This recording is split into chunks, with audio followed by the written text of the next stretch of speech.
A few moments later. Mimi supermarket yangu imechomwa.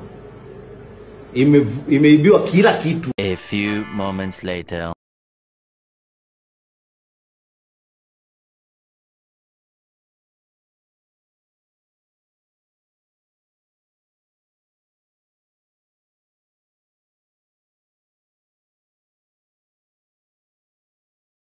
Tunafotiana kiitikadi, yani mimi kuwa CCM, wewe kuwa Chadema isifanye kuwa maadui mpaka tukataka kuuana.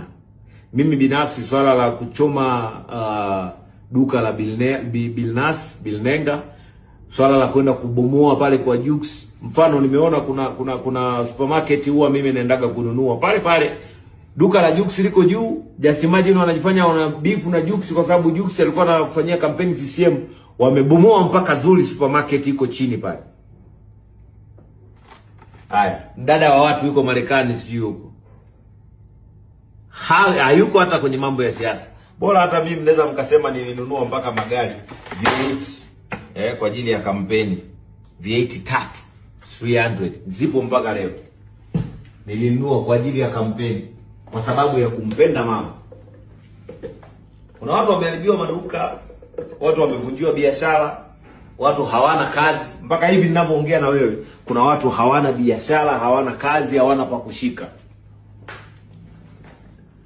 Kutokana na mambo yaliyoendelea. Kwa hiyo mimi binafsi sijutii kwa upande niliopo wala celebrate kwa CCM. Ambao walihusika kuchangia kuwaambia watu waende barabarani wakafanye vurugu ni watu ambao wamesababisha uharibifu wa maduka haya ambayo tumeharibiwa magari na masheli manini. Mimi supermarket yangu imechomwa. Imeibiwa kila kitu kutokana na hizi mambo. Utasema mbona wewe itangazaji? Sio kila kitu tunaweka kwa majina yetu, my friend. Njoo. Sijutii kukataza watu kwenda kufanya maandamano. Sijutii. Hilo naliweka wazi. Sijutii kuwakataza watu kwenda kwenye maandamano kwa sababu nilijua kitakachoenda kutokea mbele ni nini.